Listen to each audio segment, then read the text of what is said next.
E em relação ao Warren Buffett, com essa queda que tá acontecendo no mercado, todo mundo falando que ele é o gênio, que ele fez de novo o maior trade da história, que mesmo aí no final da vida aí, com muita idade, ele conseguiu acertar de novo. O que você vê? Que atualmente ele tá com mais de 330 bilhões de caixa. Não, eu não vou negar que, assim, quem somos nós para falar do Warren Buffett, né? Porque foi o cara que mais ganhou dinheiro com investimento. Mas ele faz jogos simples, né? Ele tem o caixa para... ele joga dos dois lados, né? Que eu falo. Ele tem o caixa para quedas e ele tá exposto no mercado se o mercado voltasse a subir. Ele tem ações da Apple, que foi uma das que mais caiu agora nesse crash. Ou seja, se pegar do topo da Apple até agora, ele perdeu dinheiro, mas ele não realizou, né? Isso. Mas ele perde dinheiro nessa de não realizar no topo até agora. Ele não está preocupado com esse curto prazo, ele está preocupado com um prazo de 10 anos, 20 anos. Então ele joga o simples, e o simples é jogar dos dois lados. Se o mercado está caindo, eu tenho dinheiro na renda fixa, o dinheiro num lugar estável para comprar a queda e fazer o DCA. E quando ele sente que o mercado tá eufórico, ele não vai ficar 100% fora do mercado, mas ele realiza posições que ele já tem bastante lucro. Que ele vem realizando desde 2023, né? Desde ele vem realizando e formando um caixa. Mas do caixa não é todo o dinheiro que ele tem. Ele ainda está exposto no mercado de risco. Ele nunca vai ficar, eu acho, né? Não sei o que se passa na cabeça dele, mas 100% fora do mercado de risco ou 100% em renda fixa. Então... ele joga dos dois lados. É assim que o investidor profissional ganha dinheiro. Se você não tem caixa, o psicológico também é difícil na hora da correção. Por exemplo, quem estava vendo o Bitcoin a 109 e comprou lá, gastou tudo. Falei, ganhei 100 mil do meu... saí do emprego, ganhei 100 mil aqui de rescisão. rescisão. Aí eu vou colocar tudo em Bitcoin porque eu vou dobrar em X tempo. Aí ele coloca lá em 100 mil dólares, 105 mil, porque o cara é comprador de topo. Geralmente quem faz isso compra topo. Aí agora o cara já viu desvalorizar 30%, 34% que ele investiu. Aí ele não tem caixa, é o único dinheiro que ele tem, a renda dele, ele tá desempregado. Ou seja, imagina a cabeça desse cara se ele já não vendeu fundo, né? Porque muitas vezes esse cara vai vendendo fundo, porque se a gente ainda cair 50% do topo, ele vai ter metade. Ele compara.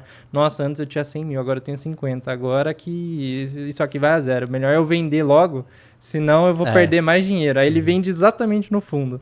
Aí depois ele vê o negócio subindo, aí ele pensa, putz, se eu não vendesse, eu teria feito X%. E aí ele entra de novo. Aí ele entra no topo. Não, mas geralmente quem entra no topo uma vez e busca estudar o mercado, aprende sobre os ciclos. Também acho que aprende, e começa a comprar certo. Era isso que eu ia falar da moeda do Trump, aquela segunda visão. Que o cara que entrou na moeda do Trump, ele, apesar de comprar topo e uma moeda ruim, ele vai... alguns, né, não todos, estudar um pouco no mercado e ele vai entender, sei lá, através de algum vídeo de alguém ou através da internet, que hoje é muito fácil, que dá para comprar Bitcoin, que você, ao longo do tempo, ele é uma reserva de valor. Quanto mais se imprime dinheiro, que é como funciona a economia, mais o Bitcoin se valoriza e mais o dólar ou real desvaloriza. Aí, se ele chegar nesse conteúdo, né, por ter comprado a moeda do Trump, pesquisar sobre cripto, blockchain, etc., ele chega no Bitcoin. Sim, é. Acontece isso, é o ciclo natural de quem continua persistindo, mas acho não pode que é o ciclo desistir. de quem continua, né? Mas acredito eu que a maioria não continua, acha que, enfim, é pirâmide. E aí, no final das contas, essa moedinha até é, na verdade, né? Se for parar pra pensar, uma pirâmide moderna, né? Podemos dizer assim. Aí eles falam, você teve sorte, você deu sorte porque você ganhou dinheiro. E o cara que ganha é pior ainda até. Se eu vejo que o cara que comprou verdade. E multiplicou muito, ele acha que ele é o deus do mercado, que ele é muito bom. É verdade. Não, até quando você teoricamente acerta, né? Por exemplo, de janeiro, a saída de janeiro das altcoins para agora, a gente teoricamente acertou o momento de vender. Não se lascar nas altcoins, de sair das altcoins, porque derreteu até o limbo. Mas, mesmo assim, mesmo acertando isso, por exemplo, que era o momento de comprar lá em agosto, 5 de agosto do ano passado, que era o melhor momento possível de compra, que era muito parecido com o momento, essa semana de abril, né? Muito parecido, assim. Crash da bolsa, Bitcoin derrete num dia, costuma formar fundo nesse mesmo dia que tem muita volatilidade de queda.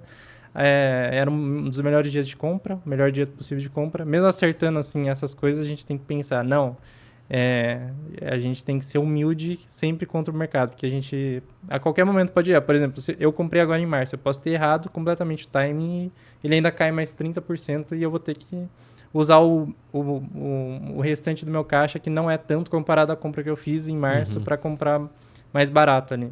Exato, isso ainda falando de Bitcoin, né? Porque se o cara quer ter essa ousadia em alguma altcoin aí, às vezes é o lucro que ele teve durante anos que vai embora em pouco tempo, né? Vai o patrimônio de uma vida inteira em 30 dias, né? Questão de 30 dias. Mas no caso do Warren Buffett, eu vi que, por exemplo, ele começou a vender em 2023. Então muita gente falando que, que ele acertou, que ele fez o maior trade da história. Não questionando ele, nem nada disso, mas o ponto é que como ele começou a vender tão antes, topo, né? Ele não chegou a vender no topo ainda. Não que isso vá mudar alguma coisa na vida dele, que não vai mudar absolutamente nada na vida dele tá isso. O ponto que ele tá, se vai mudar... A real é que se ele pegasse tudo e comprasse a S&P, ele... Se eu não me engano, nos últimos 10 anos, a performance que ele teve na carteira dele foi próxima do S&P. Tá difícil dele bater o mercado, não mudaria nada, ele tem muito dinheiro hoje, né? É difícil bater quando você tem muito... Essa é a vantagem do investidor pequeno. É mais fácil bater o índice. Mas quando você tem muito dinheiro, ele compra muito do índice, né? Exato, porque ele se posicionou em Apple 330 também, né? bilhões de caixa. Pro cara se montar uma posição ou desfazer essa posição leva tempo. Aí nesse tempo é um navio gigantesco com um monte de container que ele tem que virar, que não é do dia pra noite, né? O investidor pequeno foi lá, comprou, vendeu, tem liquidez e fica tranquilo. Não, se nessa compra de março que eu fui fazer, era de 100 mil, mais ou menos 100 mil reais que eu fui fazer a compra.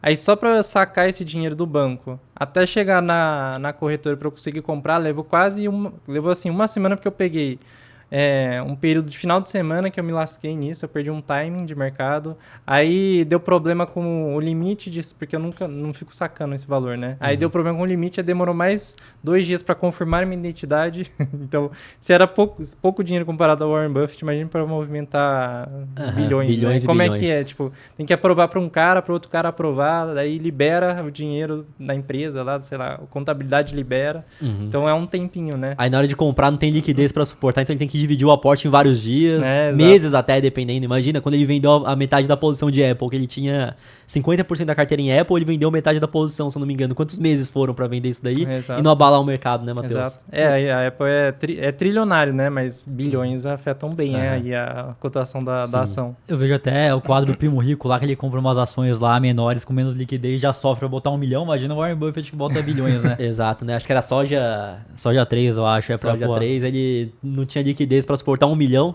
Imagina realmente, né? E para você que quer comprar criptomoedas ou investir no exterior, a parceira aqui do podcast é a Quantifury, corretora internacional 100% taxa zero. E fazendo seu primeiro investimento equivalente a $50, você ainda ganha uma recompensa em Bitcoin. É só escanear o QR Code que tá aqui na tela ou clicar no link da descrição.